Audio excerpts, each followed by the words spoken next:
ഏതൊക്കെ compact S U വന്നാലും പോയാലും ബ്രസ എന്നുള്ളത് നമ്മുടെ എക്കാലത്തെ ഒരു പ്രിയപ്പെട്ട ഒരു കോമ്പാക്ട് എസ് യു ആണ്. ബ്രസയുടെ തന്നെ സെക്കൻഡ് വേരിയൻറ്റ് VXA എന്ന ഓപ്ഷനിൽ തന്നെ ഓട്ടോമാറ്റിക് ട്രാൻസ്മിഷൻ വരുന്ന മോഡലാണ് നമ്മളിന്ന് കൊണ്ടുവന്നിരിക്കുന്നത്. ഞാൻ ബ്രസയുടെ മാനുവലൊക്കെ പലപ്പോഴും ഓടിച്ചിട്ടുണ്ടെങ്കിലും അല്ലെങ്കിൽ 4 സ്പീഡ് ഓട്ടോമാറ്റിക് ഓടിച്ചിട്ടുണ്ടെങ്കിലും ഈ ഒരു ഫേസ് ലിഫ്റ്റ് സംഭവിച്ച 2022 ഫേസ് ലിഫ്റ്റ് സംഭവിച്ച സെക്കൻഡ് ജനറേഷൻ ബ്രസ ഓട്ടോമാറ്റിക് ഞാൻ ഇതുവരെ ഓടിച്ചിട്ടില്ലായിരുന്നു. അതിനൊരു 6 speed torque converter gear box with paddle ഷിഫ്റ്റേഴ്സാണ് വരുന്നത്. അപ്പോൾ ഈ ഒരു 1.5 ലിറ്റർ അങ്ങേയറ്റ റിലയബിൾ ആയിട്ടുള്ളൊരു പെട്രോൾ എഞ്ചിനും അങ്ങേയറ്റ റിലയബിൾ ആയിട്ടുള്ള ഒരു ട്രാൻസ്മിഷൻ, ഒരു 6 സ്പീഡ് ടോർക്ക് കൺവേർട്ടർ ട്രാൻസ്മിഷൻ, ഇത് രണ്ടിൻ്റെ ഒരു കോമ്പിനേഷൻ വളരെ വലുതാണ്. കാരണം നല്ല റിലയബിൾ ആയിട്ടുള്ളൊരു എഞ്ചിൻ കിട്ടും, നല്ലൊരു ട്രാൻസ്മിഷൻ കിട്ടും, അതുപോലെ തന്നെ തരക്കേടില്ലാത്ത മൈലേജ്, ഒരു മൈൽഡ് ഹൈബ്രിഡ് സിസ്റ്റം വരുന്നതുകൊണ്ടും മാരുതി എന്ന ബ്രാൻഡ് ആയതുകൊണ്ടും നമുക്ക് നമ്മളെ മടുപ്പിക്കാത്തൊരു മൈലേജും കിട്ടും, എപ്പോൾ കൊടുത്താലും നല്ല റീസെയിൽ വാല്യൂ കിട്ടും, കുറഞ്ഞ സർവീസ് കോസ്റ്റ്, അതുമാത്രമല്ല 4 സ്റ്റാർ സേഫ്റ്റി റേറ്റിംഗ് കൂടി ഓഫർ ചെയ്യുന്നൊരു വാഹനമാണ് ബ്രസ. അപ്പോൾ ബ്രസയുടെ കുറ്റമോ കുറവോ ഒന്നും പറയാനില്ല. ബ്രസ എല്ലാവർക്കും പ്രിയപ്പെട്ടൊരു മോഡൽ തന്നെയാണ്. പ്രത്യേകിച്ച് ഇപ്പോൾ ഈ കോമ്പാക്ട് SUVs ഒക്കെ ധാരാളം നമ്മുടെ ഇന്ത്യൻ മാർക്കറ്റിൽ അവൈലബിൾ ആണെങ്കിൽ കൂടി ബ്രസയുടെ ഒരു പ്രാധാന്യം അല്ലെങ്കിൽ ബ്രസയോടുള്ളൊരു പ്രിയം എക്കാലത്തും മലയാളികൾ നിലനിർത്താറുണ്ട്. അല്ലെങ്കിൽ ഇന്ത്യക്കാർ ഇരു കൈനീട്ടി സ്വീകരിച്ച ഒരു മോഡൽ തന്നെയാണ് മാരുതി സുസുക്കി ബ്രസ. അപ്പോൾ VXAയിൽ എന്തൊക്കെ ഫീച്ചേഴ്സ് വരുന്നുണ്ട്, എന്താണ് ഇതിൻ്റെ ഓൺ റോഡ് പ്രൈസ്, ഓട്ടോമാറ്റിക് ഓടിക്കാൻ എങ്ങനെ ഉണ്ട് തുടങ്ങിയ കാര്യങ്ങളൊക്കെയാണ് നമ്മൾ ഇന്നത്തെ വീഡിയോയിലൂടെ ചെക്കൗട്ട് ചെയ്യുന്നത്. ഡിസൈൻ വൈസ് നോക്കുകയാണെങ്കിൽ ഞാൻ ഒരുപാട് എക്സ്പ്ലെയിൻ ചെയ്യേണ്ട കാര്യമില്ല. പ്രത്യേകിച്ച് ഈ ഒരു VXA വേരിയൻറ്റിൻ്റെ അർബൻ എഡിഷൻ നമ്മൾ ഡീറ്റെയിൽഡ് ഒരു റിവ്യൂ നമ്മൾ ചെയ്തതാണ് ഈ അടുത്തിടെ. 2022 തൊട്ട് നിങ്ങൾ നിരത്തിൽ കാണുന്ന അതേ ഡിസൈൻ ലാംഗ്വേജ് തന്നെയാണ് കമ്പനി ഇപ്പോഴും ഫോളോ ചെയ്യുന്നത്. എങ്കിലും ആ ഒരു VXAയിൽ എന്തൊക്കെ ഫീച്ചേഴ്സ് വരുന്നുണ്ടെന്ന് ജസ്റ്റ് ഞാനൊന്ന് എക്സ്പ്ലെയിൻ ചെയ്തേക്കാം. ഈ ഒരു ഓട്ടോമാറ്റിക് വേരിയൻറ്റിന് നിലവിലെ ഓൺ റോഡ് പ്രൈസ് VXA വേരിയൻ്റാണ് നിങ്ങൾ നോക്കുന്നതെങ്കിൽ 13,40,000 രൂപയാണ്. പുതിയ പ്രൈസ് അവൈലബിൾ ആയിട്ടില്ല. കൂടുതൽ എന്തെങ്കിലും ഡീറ്റെയിൽ അറിയണമെങ്കിൽ നിങ്ങൾക്ക് ഡിസ്ക്രിപ്ഷനിൽ കൊടുത്തിരിക്കുന്ന നമ്പറിൽ കോൺടാക്ട് ചെയ്യാവുന്നതാണ്. ഇതിൻ്റെ ഫ്രണ്ട് ഫേസ് ഒക്കെ നോക്കുമ്പോൾ നമുക്കറിയാം ഒരു SUV സ്റ്റാൻസ് ആണ്. ആ ഒരു കോമ്പാക്ട് SUVയുടെ ഒരു നീതി പുലർത്തുന്ന രീതിയിലുള്ള ഡിസൈനാണ്. കാരണം ഉയർന്ന സ്റ്റാൻസ്, ഉയർന്ന ബോണറ്റ് ഏരിയ, നല്ല ഡീസൻ്റ് ആയിട്ടുള്ള ഗ്രൗണ്ട് ക്ലിയറൻസ്, ആ ഒരു SUV സ്റ്റാൻസ് കീപ്പ് ചെയ്യുന്നുണ്ട്. ആ ഒരു കോമ്പാക്ട് SUV എന്ന അക്ഷരം തെറ്റാതെ വിളിക്കാൻ പറ്റുന്ന ഒരു ക്യാരക്ടറുള്ള വാഹനമാണ് തീർച്ചയായിട്ടും Maruti Suzuki Brezza. Front head lamp unit നമ്മൾ നോക്കുമ്പോൾ ഹാലോജൻ പ്രൊജക്റ്റഡ് ഹെഡ് ലാമ്പ് യൂണിറ്റാണ് ഈ ഒരു വേരിയൻറ്റിൽ വരുന്നത്. ഇവിടെ നമുക്ക് ക്രോം എലമെൻസും കാര്യങ്ങളൊക്കെ കാണാം, നടുക്ക് സുസുക്കിയുടെ ലോഗോ കാണാം. ബോണറ്റ് ഏരിയയിലാണെങ്കിൽ അത്യാവശ്യം പവർ ബൾജും കാര്യങ്ങളൊക്കെ കൊടുത്ത് ഭംഗിയാക്കിയിട്ടുണ്ട്. ഇനി നമുക്ക് സൈഡ് പ്രൊഫൈലിൽ പോയിട്ട് അവിടെ എങ്ങനെയുണ്ട് നോക്കാം. സൈഡ് പ്രൊഫൈൽ നോക്കുമ്പോൾ കാണാം 16 ഇഞ്ച് വീൽസാണ് ഈ ഒരു സെക്കൻഡ് വേരിയൻ്റ് ആയിട്ട് കൂടി കൊടുത്തിട്ടുള്ളത്. കൃത്യമായിട്ട് ടയർ പ്രൊഫൈൽ പറയുകയാണെങ്കിൽ 215 60 16 ഇഞ്ച് ടയർ സൈസാണ് കൊടുത്തിട്ടുള്ളത്. അതും ഭംഗിയായിട്ടുണ്ട്. വീൽ കപ്പ് ഇപ്പോൾ നമ്മൾ ഇട്ടിട്ടില്ലെന്നേ ഉള്ളൂ. നിങ്ങൾക്ക് ഡെലിവറി സമയത്ത് വീൽ കപ്പും ഈ ഒരു VXA വേരിയൻറ്റിൽ അവൈലബിൾ ആണ്. അപ്പോൾ അത്രേ ഉള്ളൂ. പിന്നെ ഡീസൻ്റ് ആയിട്ടുള്ള ഗ്രൗണ്ട് ക്ലിയറൻസ്, ഏതൊരു SUV കാണുന്ന പോലെ തന്നെ ചുറ്റും ബോഡി ഗ്ലാഡിങ്. റൂഫ് റെയിൽ എന്തുകൊണ്ടോ ഈ വേരിയൻറ്റിൽ നിങ്ങൾക്ക് എക്സ്ട്രാ ആഡ് ഓൺ ചെയ്യണമെങ്കിൽ ആഡ് ഓൺ ചെയ്യാം. മിററിൽ തന്നെ ടേൺ ഇൻഡിക്കേറ്ററും കാര്യങ്ങളൊക്കെ കൊടുത്തിട്ടുണ്ട്. അങ്ങനെ ഒറ്റയടിക്ക് അത്യാവശ്യം ഞാൻ പറയില്ല, ബേസിക് ആയിട്ടുള്ള ഫീച്ചേഴ്സ് എല്ലാം നമുക്ക് സെക്കൻഡ് വേരിയൻ്റ് തൊട്ട് തന്നെ അവൈലബിൾ ആണ്. കൂടുതൽ കുറ്റമോ കുറവോ ഒന്നും പറയാനില്ല. കാരണം ഈ ഒരു പ്രൈസ് പിടിച്ചു നിർത്തുകയും വേണം, ഇത്രയും നല്ലൊരു എഞ്ചിൻ കൊടുക്കണം, നല്ലൊരു ട്രാൻസ്മിഷൻ കൊടുക്കണം, പിന്നെ അത്യാവശ്യം ബേസിക് ആയിട്ട് വേണ്ട ഫീച്ചേഴ്സും എല്ലാം ഈ ഒരു വേരിയൻറ്റിൽ കൊടുക്കണം. അങ്ങനെ നോക്കാൻ നേരത്തെ ഒരു വാല്യൂ ഫോർ മണി പാക്കേജ് ആണെന്ന് തന്നെ പറയേണ്ടി വരും. ഇനിയിപ്പോൾ നമുക്ക് റിയർ ഡിസൈൻ പോയിട്ട് അവിടെ എങ്ങനെ നോക്കാം. ഈ ബ്രസ ഇറങ്ങിയ സമയത്ത് എനിക്ക് ഫ്രണ്ട് ഡിസൈൻ എനിക്ക് അത്ര അങ്ങോട്ട് ഇഷ്ടപ്പെട്ടില്ലെങ്കിലും റിയർ ഡിസൈൻ ഒരു രക്ഷയില്ലെന്ന് എനിക്ക് തോന്നിയായിരുന്നു. കാരണം 2022 ഇത് ലോഞ്ച് ചെയ്ത സമയത്ത്. കാരണം ഈ ഒരു ടെയിൽ ലാമ്പ് യൂണിറ്റിൻ്റെ ഭംഗി തന്നെയാണ്. LED ടെയിൽ ലാമ്പ് യൂണിറ്റാണ് വരുന്നത്. അവിടെ ഒരു പിയാനോ ബ്ലാക്ക് ഫിനിഷും എന്തോ ഒരു റേഞ്ച് റോവർ ഇൻസ്പയർഡ് ഡിസൈൻ തീമായിട്ട് നമുക്ക് ഫീൽ ചെയ്യും. കാരണം ആ ഒരു ബൾജിങ്ങും കട്ടിങ്ങും ക്രീസിങ്ങും ബ്രസ എന്നുള്ളൊരു ബാഡ്ജിങ്ങും ഒക്കെ കൂടിയായിട്ട് നല്ല ഭംഗിയായിട്ട് തന്നെ ഡിസൈൻ ചെയ്ത് വെച്ചിട്ടുണ്ട്. ഏതൊരു കോമ്പാക്ട് SUV പോലെ തന്നെ അത്യാവശ്യം നല്ല ബൂട്ട് സ്പേസ്. ഇപ്പോൾ നമ്മൾ ഇടാൻ വെച്ചിരിക്കുന്ന വീൽ കപ്പാണ് ഇതിനകത്ത് കാണുന്നത്. അത്യാവശ്യം നല്ല ഡീസൻ്റ് ആയിട്ടുള്ള സ്പേസ് ഉണ്ട്. ഇവിടെ പോക്കറ്റ്സിലൊക്കെ സ്പേസ് കൊടുത്തിട്ടുണ്ട്. പാർഷ്യൽ ട്രൈ ഈ ഒരു വേരിയൻറ്റിൽ അവൈലബിൾ അല്ല, എങ്കിൽ കൂടി അഡ്ജസ്റ്റബിൾ ഹെഡ് റെസ്റ്റ് കൊടുത്തിട്ടുണ്ട്. നമുക്ക് ഇന്ത്യയിൽ പോയിട്ട് പറയാം. പാർഷ്യൽ ട്രൈ നിങ്ങൾക്ക് എക്സ്ട്രാ ആക്സറീസ് ആയിട്ട് വാങ്ങിച്ച് വെക്കാവുന്നേ ഉള്ളൂ. നിസ്സാര വില അതിന് വരുന്നുള്ളൂ. സ്മാർട്ട് ഹൈബ്രിഡ് എന്നുള്ളൊരു ബാഡ്ജിങ് കൂടെ കൊടുത്തിട്ടുണ്ട്. കൂടുതൽ ബമ്പറിൽ അങ്ങനെ കാര്യമായിട്ടൊന്നും പറയാനൊന്നുമില്ല. ഇത്രയൊക്കെ തന്നെയാണ് ഇതിൻ്റെ റിയർ ഡിസൈൻ. എങ്കിലും ഡീഫോഗർ ലൈൻസ് കൊടുക്കാൻ കമ്പനി വിട്ടുപോയിട്ടില്ല. ഇൻ്റഗ്രേറ്റഡ് സ്പോയിലർ കൊടുത്തിട്ടുണ്ട്. ഷാർഫിൻ ആൻറ്റിനെ നമുക്ക് അവിടെ കാണാം.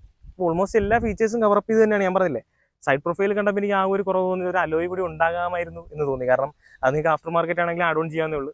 ഫ്രണ്ടിൽ എനിക്കൊരു ഫോഗ് ലാമ്പും കുറവ് തോന്നി. ഇത്രയുള്ള എക്സ്റ്റീരിയർ വൈസ് നിങ്ങൾ എടുത്തിട്ട് ആഡ് ഓൺ ചെയ്യാനായിട്ട്. ഇനി നമുക്ക് ഇന്റീരിയർ പോയിട്ട് അവിടെ എങ്ങനെ നോക്കാം. ഇപ്പം നിങ്ങൾ കാണുന്നതാണ് VXA വേരിയൻറ്റിൻ്റെ ഇൻറ്റീരിയർ, ഏറ്റവും പുതിയ ബ്രസയുടെ. അപ്പോൾ നിങ്ങൾ എല്ലാവരും ഫുൾ ഓപ്ഷനൊക്കെ ആയിരിക്കും കണ്ടിരിക്കുന്നത്. ഇപ്പോൾ നമ്മൾ മൈജോയിൽ നിന്ന് നേരെ കെട്ടുകൂട്ടടിച്ച് എടുത്ത വാഹനമാണിത്. മൊത്തം പ്ലാസ്റ്റിക്കും കാര്യങ്ങളൊക്കെയാണ്. VXAയുടെ ഇൻറ്റീരിയർ കയറിയിരിക്കുമ്പോൾ നമുക്ക് തോന്നുന്നത് സെക്കൻഡ് വേരിയൻ്റ് ആയിട്ടൊന്നും തോന്നുന്നില്ല. ഓൾമോസ്റ്റ് ഇതേ ടച്ച് സ്ക്രീൻ ഉൾപ്പെടെ ഒരു 7 ഇഞ്ച് ഇൻഫർടൈൻമെൻറ്റ് സിസ്റ്റം വരുന്നുണ്ട്. അതിൽ ആൻഡ്രോയിഡ് ഓട്ടോ, ആപ്പിൾ കാർപ്ലേ, നിങ്ങൾക്ക് എക്സ്ട്രാ ആഡ് ഓൺ ചെയ്യണമെങ്കിൽ നിങ്ങൾക്ക് ഒരു റിവേഴ്സ് ക്യാമറയും കൂടി കമ്പനി ആഡ് ചെയ്താൽ മാത്രം മതി. ഓട്ടോ ക്ലൈമറ്റ് AC വരുന്നുണ്ട്. സ്റ്റിയറിംഗിൽ തന്നെ ഓളിയം കൺട്രോൾസ്, പാഡിൽ ഷിഫ്റ്റേഴ്സ് വരുന്നുണ്ട്. സിമ്പിളായിട്ടുള്ളൊരു മീറ്റർ കൺസോൾ, അനലോഗാണ്, എങ്കിൽ കൂടി നടുക്ക് ചെറിയൊരു MIDയും കാര്യങ്ങളൊക്കെ കാണാം. മിറേഴ്സൊക്കെ നമുക്ക് ഇലക്ട്രിക്കലി ഫോൾഡ് ചെയ്യാനും അഡ്ജസ്റ്റ് ചെയ്യാനുള്ള സൗകര്യം കൊടുത്തിട്ടുണ്ട്. 4 ഡോർ പവർ വിൻഡോ വരുന്നുണ്ട്.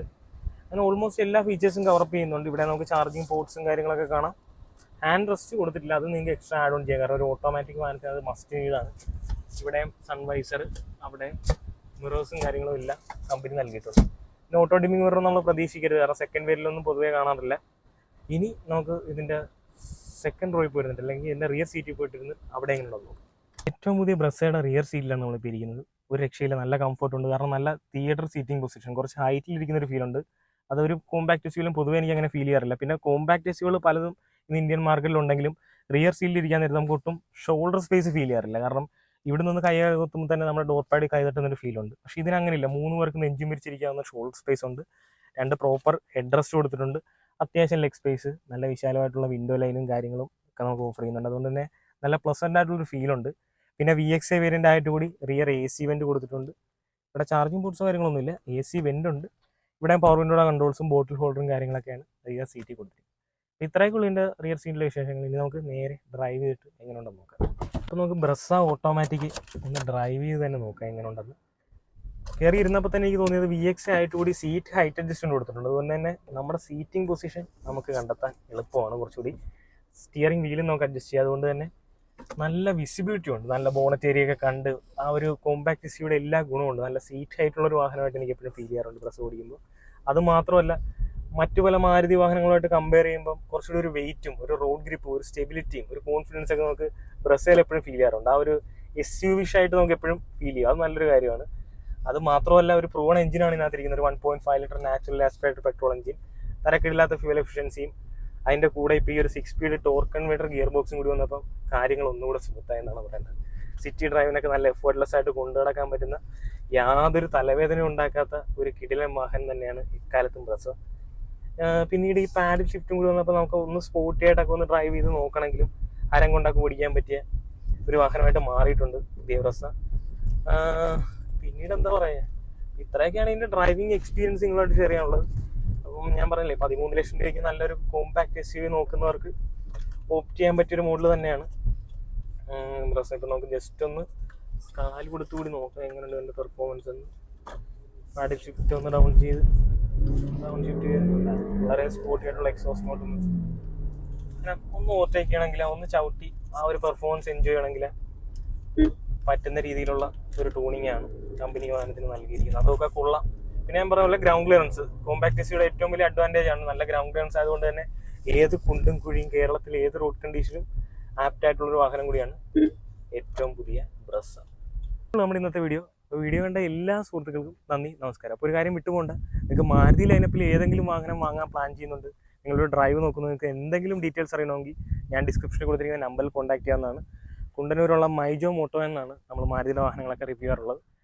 മൈജോയുടെ ഒരു സ്പെഷ്യൽ താങ്ക്സും കൂടി പറഞ്ഞുകൊണ്ട് നമ്മുടെ വീഡിയോ ഇന്ന് ഇവിടെ വെച്ച് വൈൻഡപ്പ് ചെയ്യണം. അപ്പം ഇന്ന് നമ്മുടെ ക്യാമറ ചലിപ്പിച്ചത് നമ്മൾ ബാംഗ്ലൂരിൽ നിന്ന് ആളെ ഇറക്കിയിട്ടുണ്ടായിരുന്നു.